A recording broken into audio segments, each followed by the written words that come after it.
¿Qué tal? ¿Cómo están? Buenas tardes. Dios les bendiga a todos y cada uno. Este es el primer programa de una serie, el primer audio de una serie que tenemos destinada precisamente para hablar de apologética, sobre todo de apologética cristiana. Desde luego, mi nombre es Israel Chapa y esta es una grabación de la comunidad cristiana Masádula. Hablemos pues de apologética cristiana. La palabra apologética sirve para referirse a una parte de la teología que se encarga de defender los principios de la fe cristiana. Es decir, es la manera de cómo se explica el cristianismo ante otras culturas o principios que se le oponen. En el ambiente de la teología, el término apologética se diferencia de apología en sus objetivos, porque la atención de la apologética se encuentra enfocada en los principios y métodos de la defensa del dogma cristiano. La apologética busca ofrecer una respuesta a aquellos que tienen dudas acerca de la fe, de lo que se cree. Como dice la primera carta a Timoteo, capítulo 4, versículo 1, pero el Espíritu dice claramente que en los postreros tiempos algunos apostatarán de la fe, escuchando a espíritus engañadores y doctrinas de demonios. También Mateo 24:24 dice, porque se levantarán falsos cristos y falsos profetas y harán grandes señales y prodigios, de tal manera que engañarán, si fuera posible, aún a los escogidos. Con respecto a las doctrinas de la Biblia, podemos dividir argumentos de la siguiente manera: argumento bíblico, argumento extrabíblico y argumento antibíblico. El argumento bíblico es el que se saca de la Biblia dándole una interpretación correcta y lógica. Fue el argumento que usó Jesús en la sinagoga de Nazaret acerca de su misión. El argumento extrabíblico es el que no se basa en la Biblia, pero no choca con sus enseñanzas.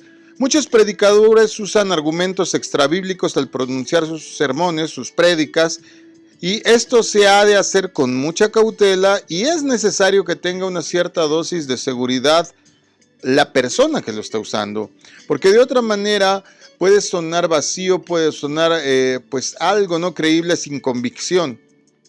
El argumento antibíblico es el que combate, tuerce, sustrae o aumenta las verdades enunciadas en la palabra de Dios o bien choca con ellas. Aquí hallamos que las herejías son antibíblicas, es decir, están en desacuerdo con la enseñanza del cristianismo. Algunas veces están fundamentadas en un versículo o en una expresión aislada que encontramos en la Biblia. Bastaría, sin embargo, un poco de conocimiento de los principios auxiliares de la hermenéutica o, para decirlo de otra manera, de la interpretación de las Sagradas Escrituras para refutarlo. Pero entonces automáticamente nos debe de venir una pregunta, ¿verdad? ¿Cómo se identifica a una secta falsa que está pues promulgando una doctrina equivocada? Bueno, pongamos atención. Si bien sería superfluo decir que para identificar una secta falsa basta con verificar si está fundamentada en herejías, existen algunos aspectos que son muy comunes en las sectas falsas. De entre ellos vamos a destacar por lo menos 6. Número 1. ¿Cómo identificar una secta falsa? Jesús no es el centro de atención. Las sectas falsas en general subestiman el valor de Jesús. Las orientales, por ejemplo, tienen sus dioses o sus profetas que colocan por encima de todo, y las occidentales o sustituyen a Jesús por otro Cristo o colocan al Hijo de Dios en una posición secundaria, quitándole su divinidad y en consecuencia sus atributos divinos. ¿Cómo identificar una secta falsa? Número 2. Tienen otras fuentes doctrinarias además de la Biblia. Creen tan solo en algunas partes de la Biblia, admiten y aceptan como inspirados determinados escritos de sus fundadores o de las personas que comparten con ellos una buena dosis de aquello en lo que creen. Algunas inclusive llegan a desacreditar la Biblia, a la cual hacen muchas restricciones. Punto número 3. ¿Cómo identificar una secta falsa? Afirman ser las únicas que están en lo cierto. Una de las principales características de una secta falsa es precisamente esta. Puede que haya sido fundada hace 5, 10, 20, 6 o 1000 años. No importa. Es la única y la verdadera según ellos. Y hay de los que no vean a través de sus ojos, porque esas personas deberían de tener al menos el cuidado de no ser tan presuntuosas, ya que ellos tienen la única verdad absoluta según ellos. ¿Cómo identificar a una secta falsa? Punto número 4. Hacen uso de falsas interpretaciones. Las interpretaciones del texto bíblico hechas sin tener en cuenta los principios auxiliares de la hermenéutica han llevado a incontables personas, a veces bien intencionadas, a fundar una secta falsa. Eso acontece generalmente por la total ignorancia de las reglas de la interpretación. Es decir, a veces quieren interpretar la Biblia a través de nuestro idioma, a través de cosas que hemos aprendido en una cultura que está totalmente ajena al origen, es decir, al hebreo, al arameo, al griego, al uso y costumbre de las tierras de Medio Oriente, y pretendemos todo occidentalizarlo. ¡Au! Parece trabalenguas, pero es decir, queremos con nuestro pensamiento occidental como que formarlas a nuestro modo. Punto número 5. ¿Cómo identificar una secta falsa? Enseñan al hombre a conseguir su propia salvación. Es decir, no solo enseñan al hombre a salvarse a sí mismo, sino que prometen una salvación enteramente naturalista en su concepto. Consiste en la repetición de la vida de este mundo, quitándole sus tensiones desagradables. Los antiguos egipcios, por ejemplo, enseñaban: preparaos para los juicios de Osiris, observando las reglas de buena conducta, cuidándonos del imperio celeste. En India, por ejemplo, Buda aconsejaba lo siguiente: andad en el noble camino de los 8 pasos. Si hablamos del maometismo, recomienda permanecer firmes junto a los 5 pilares de la conducta. Es decir, en general las religiones y las sectas falsas enseñan a los hombres a salvarse a sí mismos y que cada uno pueda desarrollar su propia salvación. ¿Cómo identificar una secta falsa? Wow, a veces hablar tan rápido en tan poco tiempo es un poco problemático. ¿Cómo identificar una secta falsa? Bueno, número 6. Son proselitistas. Una de las actividades proselitistas principales de las falsas sectas es pescar en peceras de los demás. Es decir, no captan a sus neófitos entre los enfermos, los afligidos, los desamparados o los necesitados, sino que aprovechan la fe que ya poseen algunas personas a quienes tratan de conquistar, y con un poco de sutileza consiguen desencaminar hacia su grupo hasta a muchos buenos cristianos inclusive. Debemos de tener los ojos muy abiertos respecto a ellos. Hay algo que nosotros hablamos en teología que les llamamos los ismos del pensamiento humano.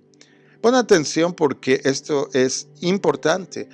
La búsqueda del saber de parte del hombre es conocida teóricamente como filosofía, de filos, amigo de, y amante de, o también de el otro sufijo que es sofía, conocimiento, saber.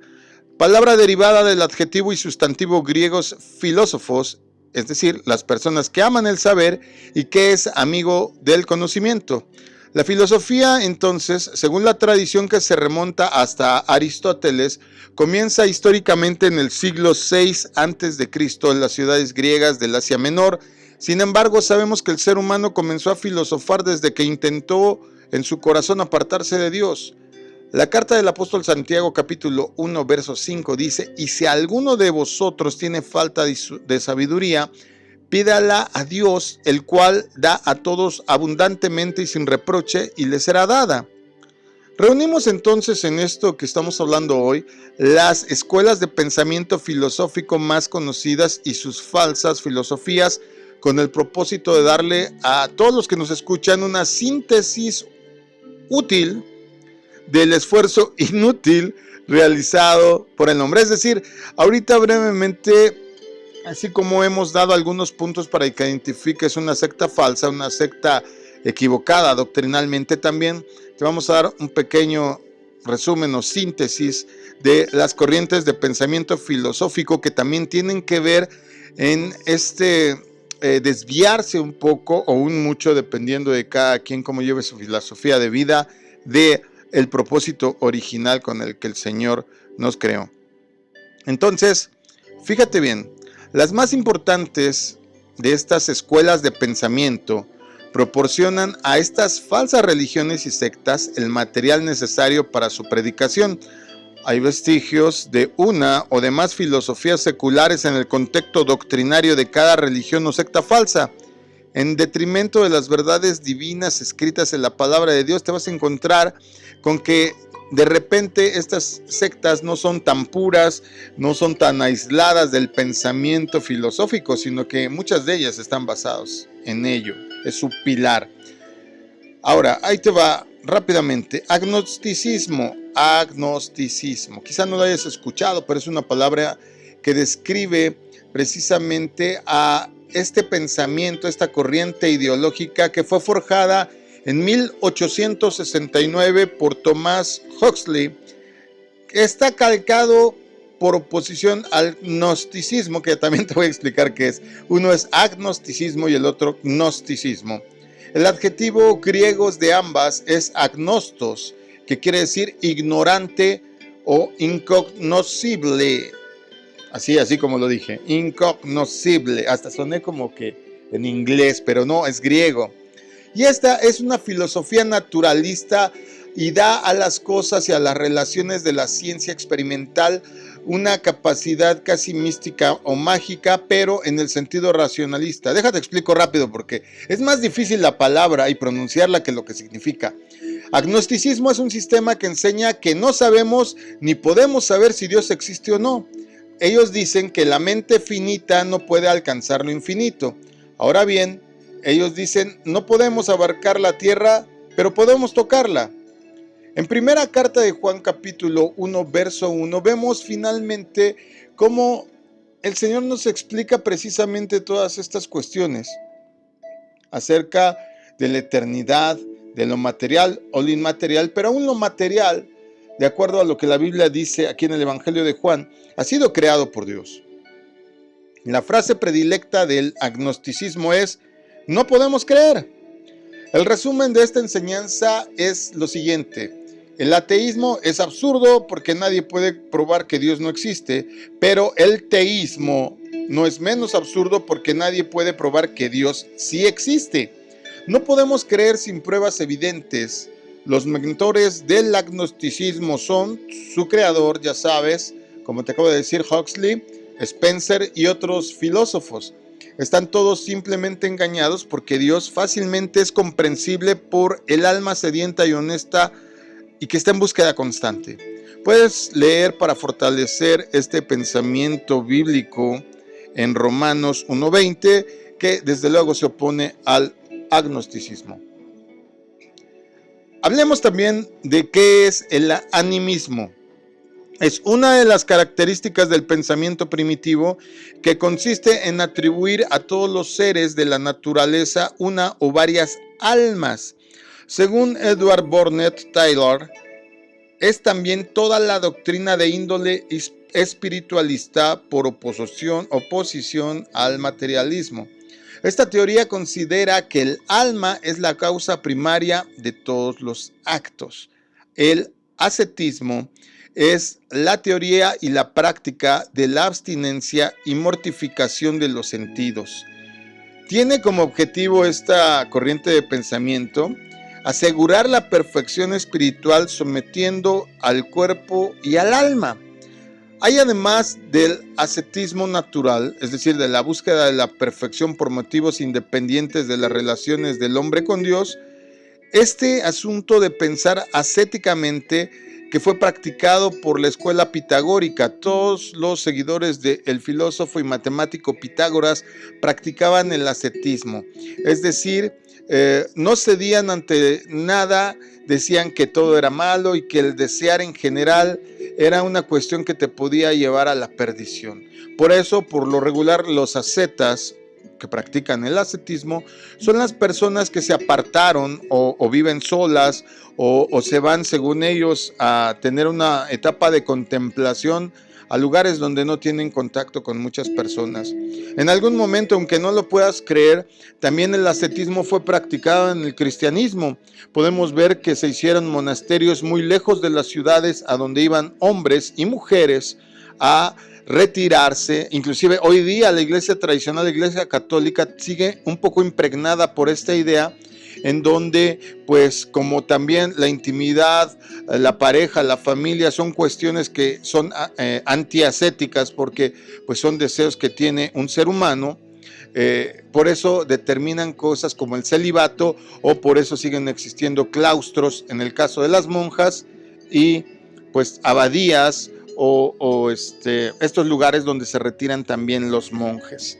Esto es muy practicado actualmente también por sectas orientales y por religiones que, si bien dicen que son cristianas, pues no estaría tan seguro, dado que buscan alejarse y buscan privarse de todo aquello que, según ellos, pues es una mortificación de sus sentidos. Son gente que, por ejemplo, dice también que no beben café porque es pecado, porque el café, una simple bebida, produce cierto sentido de placer. Esos son los ascetas que practican el ascetismo. Y para no hacerlo muy largo y no estar con tantas descripciones, hoy voy a terminar esta primera lección hablando del ateísmo, que creo que de todas las disciplinas filosóficas, por lo menos es una que nosotros los cristianos conocemos bien, porque está en oposición a lo que nosotros practicamos. Es decir, el ateísmo es la teoría que niega la existencia de un Dios personal. A partir del Renacimiento se acuña este término y pasa a indicar la actitud de quien no admite la existencia de una divinidad. Se llaman ateos a los que no admiten la existencia de un ser absoluto, libre e inteligente, dotado de individualidad y de personalidad real. Bueno, este es el primero de una serie en donde estaremos buscando a ti que quieres verdaderamente profundizar más en tu estudio acerca de la palabra de Dios. Pues te ofrecemos esta nueva herramienta, esta nueva serie de programas para que puedas ir fortaleciendo tu fe. Y recuerda que la apologética es una rama de la teología que se encarga de defender los principios de la fe cristiana. Así es que, pues, si tú necesitas, ¿verdad? Necesitas tener una explicación más docta, aquí está. Este programa es para ti. Nos da mucho gusto poder siempre ofrecerte de parte de Dios cosas que te ayudan a madurar y a crecer. Mi nombre es Israel Chapa. Gracias por escucharnos. Que Dios te bendiga. Shalom.